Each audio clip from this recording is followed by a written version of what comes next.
विश्वं दर्पण दृश्यमान नगरी तुल्यं निजान्तर्गतं पश्यनात्मनि माया बहिर्बोधभूतं यथा निद्रया या साक्षात् कुरुते प्रबोध समये स्वात्मानम् एवाद्वयं तस्मै श्री गुरुमूर्तये नमः। इदं श्री दक्षिणामूर्तये वसुदेवसुतं देवं कंसचाणूरमर्दनं देवकी परमानन्दं कृष्णं वन्दे जगद्गुरुं नारायणं नमस्कृतं नरं चैव नरोत्तमं देवीं सरस्वतीं व्यासं ततो जयमुदीरयेत्। ओम श्री कृष्ण। इस वीडियो में अध्याय 15 हो गए थे। अध्याय 16 अध्याय 16 क्या है? दैवासुर संपत्ति विभाग योग। 16 अध्याय का पहला श्लोक, मतलब पहले हम ये 3 श्लोक लेते फिर इनका जो है अर्थ बताते हैं तीनों का एक साथ। 16 1 2 3, ठीक है। 16वें अध्याय का पहला श्लोक, अभयम सत्य संशुद्धिर ज्ञान योग व्यवस्थितः दानम दमश्च यज्ञश्च स्वाध्यायस्तप आर्जवम अहिंसा। इसके बाद 16वें का दूसरा श्लोक क्या है? अहिंसा सत्यम क्रोधस्य त्यागः शांतिर्पैशुनुम दया भूतेष्वलोलुप्तम मार्दवम हीर चापलम, ठीक है। इसके बाद 16वां अध्याय का तीसरा श्लोक क्या है? तेजा क्षमा धृति शौचम द्रोहो नातिमानिताः भवन्ति संपदम दैवीम भिजातस्य भारत, ठीक है। 3 श्लोक। पहली बात ये भगवान ने क्या बताया है? 15वें अध्याय के अंत में सिद्धांत बतलाया और कहा कि जानबूझकर कि ऐसा जानकर तू कृतकृत्य हो जा। अब इस अध्याय में कृतकृत्य होने का उपाय बताते हैं। हमारे आचार्यों का ये नियम है कि पहले सिद्धांत फल बताया फिर साधन का वर्णन करते हैं। व्यवहार में भी यही बात देखने में आती है, नहीं है? 15वें अध्याय में पुरुषोत्तम का स्वरूप बतलाया। इस अध्याय में पहले 3 श्लोकों में जो बताया अभी हमने, इसमें दैवी संपत्ति का वर्णन किया जाता है। क्योंकि चाहे कर्मकांडी हो या जिज्ञासु, दैवी संपत्ति के बिना पुरुषोत्तम की प्राप्ति नहीं हो सकती। तो क्या हुआ इसका अर्थ तीनों का? कि निर्भयता, अंतःकरण की शुद्धि, ज्ञान योग में स्थिति, दान, इंद्रिय निग्रह, यज्ञ, स्वाध्याय, तप, सरलता, अहिंसा, सत्य, अक्रोध, त्याग, शांति, चुगली न करना, प्राणियों पर दया, अलोलुपता, मृदुता, लज्जा, अचंचलता, तेज, क्षमा, धैर्य, पवित्रता, ठीक है, अद्रोह और निर्भिमानिता। हे भारत नंदन, दैवी संपद में उत्पन्न हुए पुरुष में ये सब गुण, ये जो तीनों श्लोकों में है, होते हैं। इसलिए यहां सबसे पहले अभय कहा गया है। जब तक भय रहेगा तब तक ईश्वरीय आत्मा की प्राप्ति नहीं हो सकती। संसार में भक्त या ज्ञानी 2 ही निर्भय होते हैं, जैसे मीरा, प्रहलाद, नरसिंह भक्त आदि भक्त और जड़ भरत आदि ज्ञानी। जड़ भरत आदि को बलि चढ़ाने ले गए हैं, परंतु उन्हें कोई भय नहीं हुआ। प्रहलाद को अग्नि में जलाया गया, कोई भय नहीं हुआ। निर्भय रहना। ये लोग असह्य कष्ट सहने पर भी अपनी निष्ठा से विचलित नहीं हुए। ये निंदा स्तुति में समान रहते हैं, इसलिए भी इन्हें भय नहीं होता। विरक्त पुरुषों को संसारी लोगों से इसलिए भी भय नहीं होता क्योंकि वे सब प्रकार का परिग्रह त्याग कर एकांत में रहते हैं। भय तो परित्यागी या पापी लोगों को होता है, ऐसा नहीं। भय किसको होता है? अभयम, भय किससे बना है? भी, है ना। अनजान में कभी चोर दिख जाए, भूत दिख जाए, भी बोलने लगता है, तो इसी से बन गया भी धातु, और उस भी धातु से भय बन गया। ये जो धातुएं होती हैं उनमें अधिकांश अर्थ और शब्द की जहां एकता होती है वहीं से उदय होती है। इसलिए जिसको जो विद्या मालूम नहीं है उसको ठीक ठीक शब्दार्थ का ज्ञान भी नहीं होता, ठीक है। एक जगह ऐसी होती जहां शब्द और अर्थ दोनों रहते हैं, एक जगह ऐसी आती है जहां शब्द और अर्थ दोनों अलग हो जाते हैं, ठीक है, और एक जगह ऐसी आती है जहां शब्द और अर्थ दोनों मिल जाते हैं। तो भगवान ने कहा अभयम, डर छोड़ो, ठीक है। मनुष्य भय से बचने के लिए या दूसरों को भयभीत करने के लिए बड़ा गलत काम करता है, नहीं करता है। अभयम अभयम जनक प्राप्तोषि, है ना। अभयम अभयम ब्रह्म तद विजिज्ञासस्व, मतलब उपनिषदों ने कहा है कि हमें अभय पद की प्रतिष्ठा प्राप्त करनी है, और अभय का साधन भी अभय ही होता है। नहीं, अभय का साधन भी क्या होता, अभय ही होता है। ठीक है। तो उसके बाद क्या हुआ, सत्व संशुद्धि, अंतःकरण की शुद्धि, ज्ञान योग में स्थिति, अर्थात अध्यात्म शास्त्रों का पठन पाठन एवं परस्पर अध्यात्म चर्चा करना, ज्ञान विचार योग और एकाग्रता, ये दोनों होने चाहिए। ठीक है, ज्ञान विचार भी होना चाहिए और योग भी होना चाहिए। ठीक है।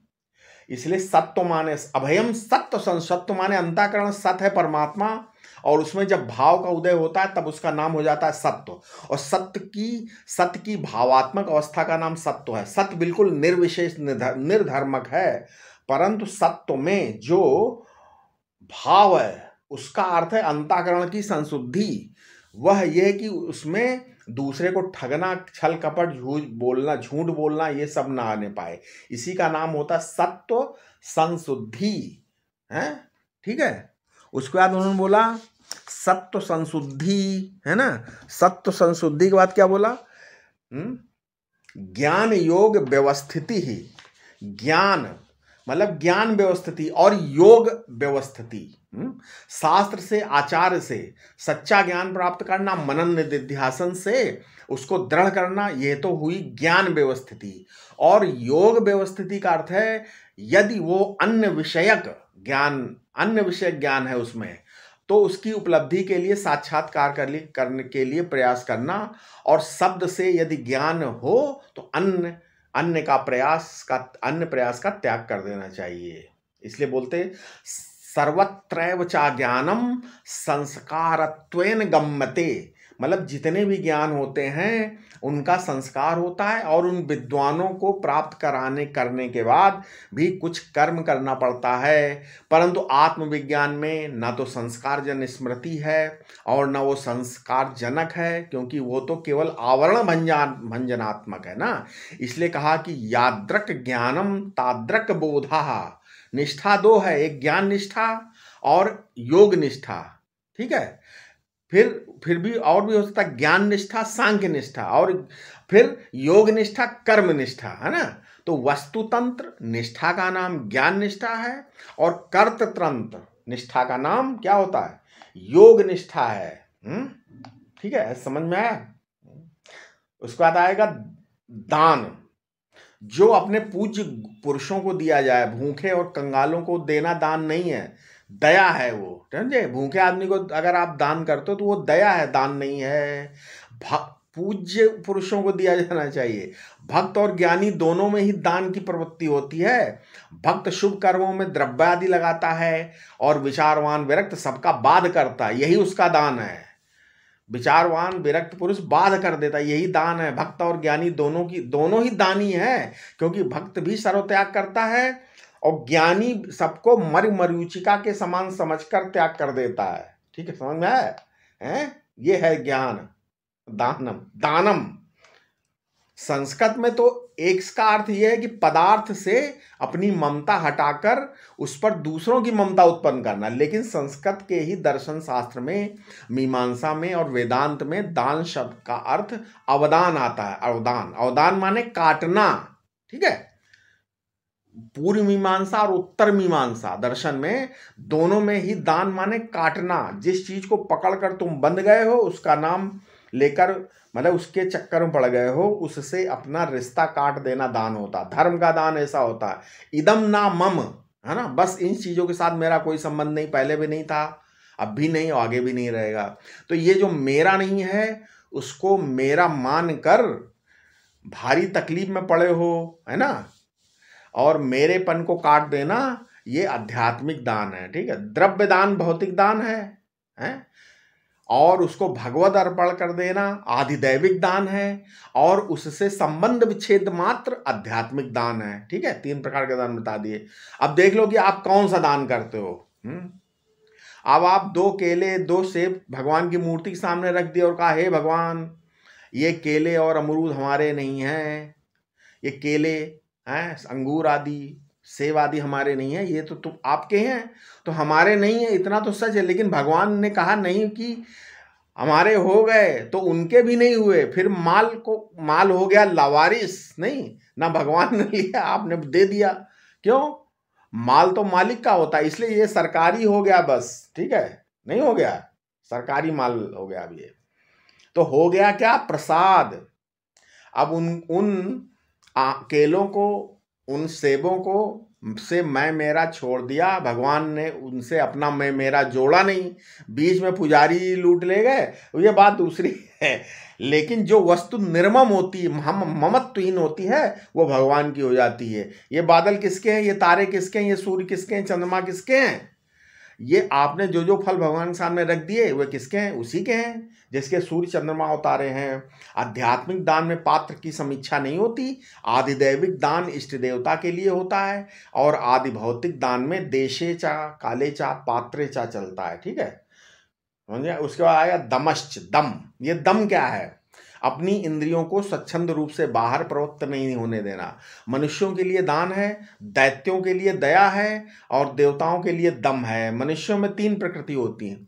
भोग प्रकृति वाले मनुष्य के लिए दम साधन है, क्रूर प्रकृति वाले मनुष्य के लिए दया साधन है, और लोभ प्रकृति वाले मनुष्य के लिए दान साधन है। लोभी के लिए दान साधन, कामी के लिए दम साधन, और क्रोधी के लिए दया साधन है। ये बात उपनिषदों में बिल्कुल साफ साफ कही गई है, नहीं समझे?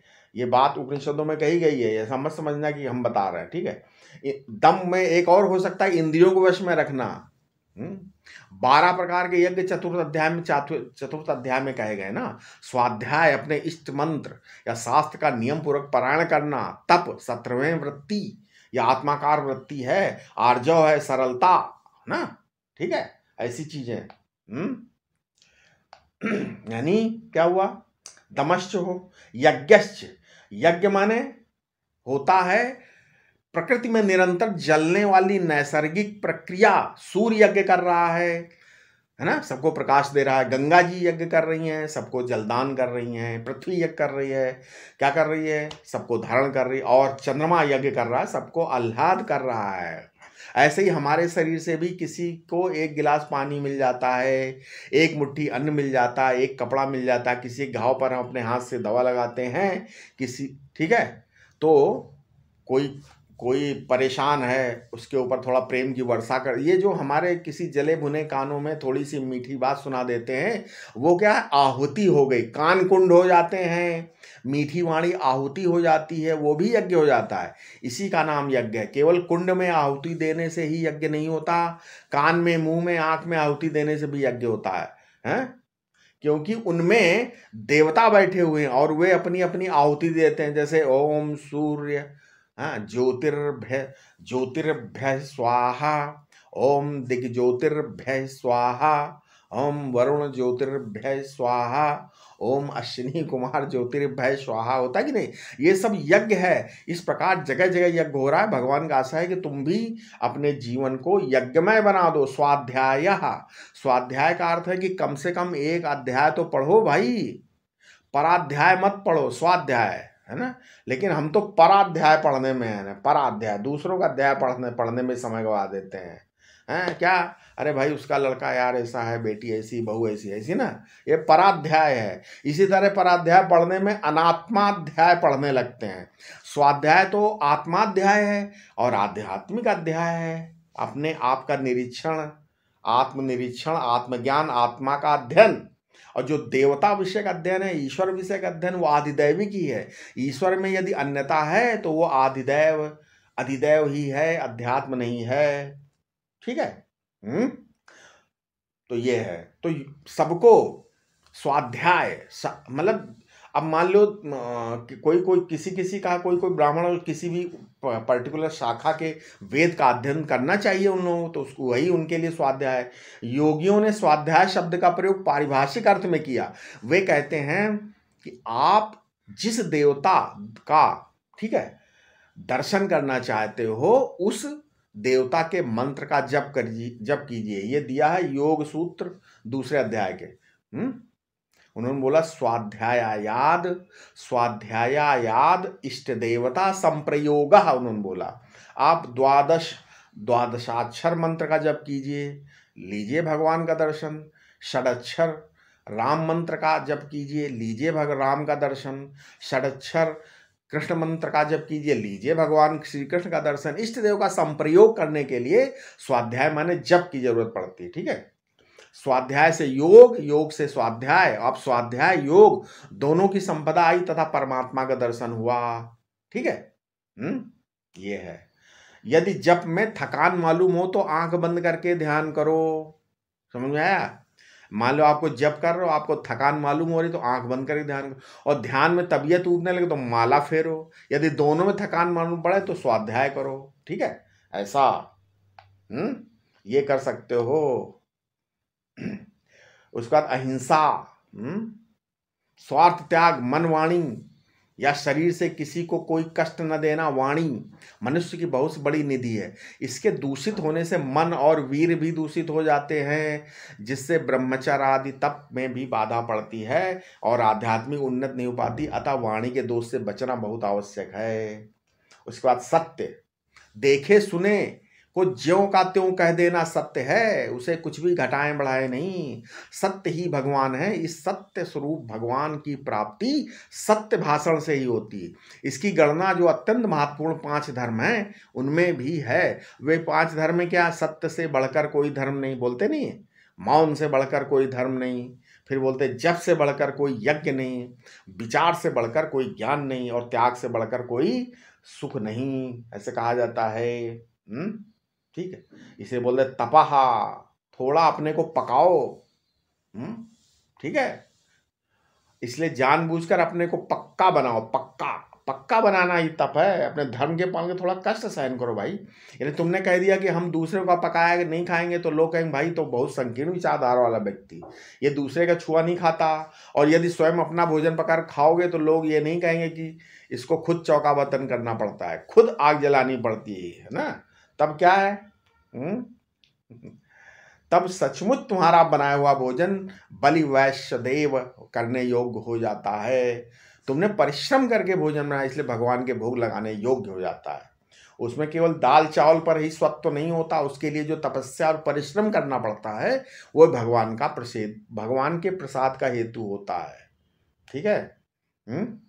इसलिए आर्जवम, आर्जवम माने सरलता, रिजुता, छल कपट को अपने अंदर स्थान नहीं देना, सीधे चलना। ऐसा ना करने पर निसंदेह आप विजयी बनोगे। इस बात को बिल्कुल सत्य समझो। जितने भी दुनिया भर के लोग हैं वे पहले से ही ये सोच लेते कि हम छल करके कपट करके ये करेंगे वो करेंगे, इधर जाएंगे उधर। ऐसा मत करो, सीधे चलो। जो मन है, मन में है, वचन में है, वही कर्म में, इसी का नाम आर्जव है। इसके बाद अहिंसा होती है। अहिंसा माने जानबूझकर ऐसी वाणी ना बोलो जिससे कष्ट हो दूसरों को। हास्य रस के आलंबन को भी मूर्ख होना पड़ता है ना, इसलिए दूसरों को मूर्ख नहीं बनाना चाहिए। तफरी मत लो ज्यादा, नहीं उसके मन में विचार आएगा कि इसने मेरा अपमान कर दिया है। जैसे किसी को पाप की परिभाषा बतानी हो, ऐसा मत कहो कि मान लो तुमने ऐसी वस्तु चुरा ली, नहीं, बल्कि ऐसे बोलो कि मैंने एक बार किसी की वस्तु चुरा ली तो मेरे मन में आया कि बड़ा भारी पाप किया। इस तरह यदि पाप का उदाहरण देना है तो दूसरों को देना चाहिए, अपने को इन्वॉल्व करो। इसमें अहिंसा की रक्षा होती है, ठीक है। लोग पाप के उदाहरण में अपना नाम देने लगते हैं तथा उसका प्रभाव अच्छा नहीं पड़ता। इसी तरह त्यागी और वैराग्यवान महात्मा का वर्णन करना हो तो किसी दूसरे महात्मा का वर्णन करो, और अपनी गलतियों का वर्णन करना हो तो क्या करो, अपनी गलतियों का वर्णन करो, अपनी, ठीक है। इसके बाद अक्रोधा, क्रोध करोगे तो तुम्हारा दिल जलेगा, नहीं जलेगा है। क्रोध करने से क्या होगा, खुद अपना ही दिल जलेगा। इसलिए अपने विपरीत कोई बात सुनकर जो उत्तेजना होती है उसे क्रोध कहते हैं। ये साधक का अपना बनाया हुआ शत्रु है। इससे जितनी क्षति उसकी होती उतनी उसकी नहीं होती जिस पर क्रोध किया जाता है। यदि अपने अपराधी पर क्रोध का ही करना है तो क्रोध पर ही क्रोध करना चाहिए। बोलता ना, अपराधिनी कोपश्चेत कोपो कोपो कथम नते। उसके बाद त्याग, सर्वत उपरति होना तथा श्रौत स्मार्त आदि कर्मों का फल ईश्वर को अर्पण कर देना। बुद्धि से त्याग देना, इसमें चित्त में शांति और प्रसन्नता रहती। शांति प्राप्ति के 4 ही साधन हैं, क्या? क्षमा, दान, सत्य और अहिंसा। गीता में क्या है? 4 प्रकार से भी शांति की प्राप्ति बतलाई गई है। कैसे? 5वें अध्याय का 12वां श्लोक में है क्या? युक्तम कर्मफलम त्यक्त्वा शांतिम आपनोति नैष्ठिकीम। कर्मफल त्याग से, ठीक है। दूसरा उपासना से, 9वें अध्याय का 31वां श्लोक क्या है? क्षिप्रम भवति धर्मात्मा शाश्वत शांतिम निगच्छति। तीसरा ज्ञान से, 4थे अध्याय का 39वां श्लोक क्या है?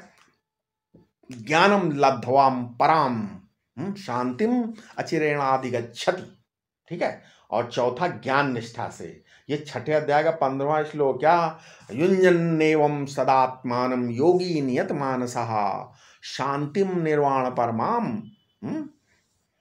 मन संस्थामम अधिगच्छति, ठीक है। तो अब इसमें प्रश्न ये हो सकता है, भाई ज्ञानादेव तु कैवल्यम, इस वाक्य के अनुसार शांति तो ज्ञान से होने पर हो जाती है, फिर ज्ञान निष्ठा से और कैसी शांति मिलती है? इसका उत्तर है, ज्ञान निष्ठा से जो शांति मिलती है वो चित्त की ही उपरति है। उसे निवृत्ति का सुख भी कहते हैं। वो वास्तविक शांति नहीं है, सच्ची शांति तो ज्ञान हो चुकी है, ठीक है। अब एक और प्रश्न हो सकता है, क्या आत्मनिष्ठा और जीवन मुक्ति का सुख एक ही बात है? उत्तर नहीं भाई, ये दोनों अलग अलग है। आत्मनिष्ठा तो गृहस्थ और विरक्त दोनों को हो जाती है, परंतु जीवन मुक्ति का सुख केवल विरक्त को ही होता है, ठीक है। फिर एक और प्रश्न है, मतलब लोग जैसे कहते हैं कि भाई आत्मनिष्ठा गृहस्थ और विरक्त दोनों को हो सकती है, परंतु भगवान भाष्यकार तो बोला सर्वधर्मान परित्यज्य बोला है इत्यादि श्लोकों के भाष्य में आत्मनिष्ठा के लिए चतुर्थाश्रम का ग्रहण करने का विधान है। तो इसका उत्तर है भाई आत्मनिष्ठा तो दोनों हो सकती है, परंतु भाष्यकार ने ऐसा विधान किया कि ज्ञान होने पर वैराग्य ढीला पड़ जाता है, ठीक है। तो वैराग्य तो रहता है, परंतु उत्कट वैराग्य नहीं होता। वैराग्य की जो नशे की सी लहरें उठती हैं वे नहीं रहती। इसलिए प्राचीन ऋषियों ने विरक्ति पर बहुत जोर डाला था। और इसलिए गृहस्थ को वेदांत श्रवण का निषेध करते हुए ऐसी व्यवस्था की कि संन्यास लेकर ही वेदांत का श्रवण करे। अपैशुन दिया है शब्द, अपैशुन, किसी व्यक्ति की अनुपस्थिति में उसके दोष बतलाना। पैशुन मतलब चुगली, ठीक है। वो व्यक्ति नहीं है, उसके दोष बतला रहे हो तो ये क्या? चुगली है, इसको बोलते पैशुन। ये दोष ना होना अपैशुन है। चुगली करने से भी बड़े भीषण परिणाम निकलते हैं। तुलसीदास जी क्या कहते? पर निंदा सम अग्न गिरीसा, है ना। तो ये है चुगलखोर की उपस्थिति, है ना। उसके बाद दया, बहुत सारे दया है। दया माने प्राणियों के क्या अवगुणों को छुड़ाने का प्रयत्न करना, अर्थात सबका कल्याण चाहना ही सच्ची दया है। ठीक है। त्याग, जैसे त्याग बताया था। आत्मा त्यक्तु परम पदम, जो त्याग करने वाला को त्याग करने वाले का जो प्रत्यक है, मतलब त्याग का साक्षी है, त्याग का दृष्टा है, वही तो आत्मा का स्वरूप है। जो त्याग करेगा उसको परमात्मा की प्राप्ति होगी, नहीं होगी? जरूर होगी। इसलिए शांति, आप शांति रखो, झूठ नहीं बोलना होगा।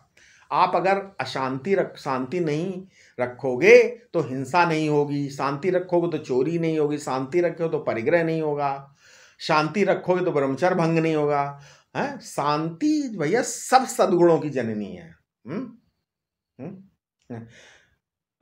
उसके बाद दया भूतेषु, सब प्राणियों पर दया। दया माने चित्तवृत्ति की द्रवता।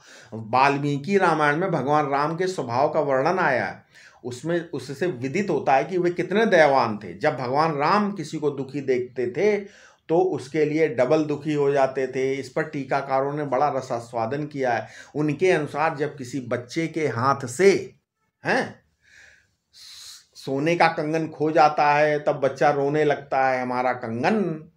ये उसको मालूम नहीं कि सोना किनकी कीमती, इसलिए माँ कहती कंगन खोने में बच्चे का दोष खो गया। दोष मेरा है कि बच्चे का ध्यान नहीं रखा ना, मूल्यवान कंगन खो गया। इसलिए भगवान रामचंद्र कहते हैं कि मेरी असावधानी से इसको दुख आया है ना, नहीं, यदि मैं सावधान होता तो वो दुखी क्यों होता। इसी तरह भगवान रामचंद्र इतने दयालु, किसी नए आदमी को देखते ही द्रवित होकर मुस्कुरा पड़ते हैं और अपनी ओर से बातचीत शुरू करते, कहिए आप आनंद में हैं, चित्त का आपका प्रसन्न है ना, शरीर स्वस्थ है ना। इस प्रकार भगवान रामचंद्र अभिमान छोड़कर, ये सब बातें इसमें वाल्मीकि रामायण में दी हैं। तो भगवान रामचंद्र क्या, अभिमान छोड़कर बिना परिचय के ही मुस्कुराकर अपना आनंद उसको देकर बात करते हैं। स्मित पूर्वाभिभाषी चा, अलोलुप्तम, किसी चीज के लिए लोलुपता नहीं होनी चाहिए। लोलुप्त माने डबल लोभ, मनुष्य जीवन के लिए ठीक नहीं है, हैं? एक बार किसी वस्तु की इच्छा हो गई तो उस इच्छा को मर जाने दो, उस इच्छा को दोबारा नहीं होने देना है। मार्दवम, मृदुलता, चित्त की कोमलता बनी रहनी चाहिए। मोह ममता में कठोरता रहती है। जब हम किसी चीज को पकड़ेंगे कि छूटने न पाए, तब कठोरता आ जाए कि हमारे तो हल्के हाथ है बाबा, ले जाना चाहो ले जाओ। देखो योग वासिष्ठ में एक रामलीला का वर्णन, जब जब श्री रामचंद्र के पास कोई मांगने वाला आता तो कहते भाई तुम इसे क्यों चाहते हो, इसमें तो विपत्ति है, तो मैं ही इसको रखकर बड़ा दुखी हूं, तुम क्यों ले जाना चाहते हो इसके जाने से तो हमारा दुख छूट जाएगा, लेकिन तुम दुख के निवास अपने घर में दुख क्यों लाना चाहते हो। हाँ, ये कहकर भगवान सबका सब उठाकर दे देते थे। फिर जब दशरथ जी के पास नौकर चाकर खबर लेकर आते थे कि महाराज आप तो आज तो श्री रामचंद्र जी ने महल में रसोई बनाने के लिए चावल दाल आटा कुछ भी नहीं, सब दशरथ जी फिर से कुछ दे देते। ही है माने इसका अर्थ है लज्जा, जिसकी शर्म छूट जाती है उसको लोग बेहया बोलते हैं। बोलते हैं ना, यथा ही मलिनैर वस्त्रै यत्र तत्रो भविष्यते है। जिसके कपड़े गंदे होते हैं चाहे जहां बैठ जाता है, कोई लज्जा नहीं है। लेकिन आदमी अगर सदाचार छोड़ दिया तो फिर वो बुरा काम करने लगता है। ठीक है, कहीं भी अगर वो निर्लज्ज हो जाए तो कहीं भी जा सकता है। वो खड़े होकर फिर सिगरेट पिएगा चौराहे पर, नहीं, वैश्या के घर जा रहा, मूछे में डंडा जा रहा हूं, कर लो जो करना है, मेरी मर्जी। बुरा काम करने में शर्म आनी चाहिए, या नहीं। अचापलन माने चपलता नहीं हो, बिना सोचे सब चाहे बोल दिया कुछ भी, ये सब चपलता। समय के पहले कर देना, अस्थाने का है, जो उचित अनुचित का व्यवहार किए बिना काम करता उसको बोलते हैं चपल। अव्यापारेषु व्यापारम नहीं करना चाहिए। तेजा, जीवन में तेज होना चाहिए। कोई कहे कि मेरे लिए झूठी गवाही देनी पड़ेगी तो कहने वालों को डांट दो, तुम्हारी कैसे हिम्मत पड़ी यार झूठी गवाही देने। यार इस प्रकार की तेजस्विता की जरूरत होती है जीवन में। क्षमा, यदि कोई तुम्हारा अपराध करे क्षमा कर दो। स्वयं तो अपराध करो मत, दूसरे को अपराध का क्षमा कर दो। सन्यासी को यही धर्म विशेष रूप से पढ़ाया जाता है, बताया जाता है।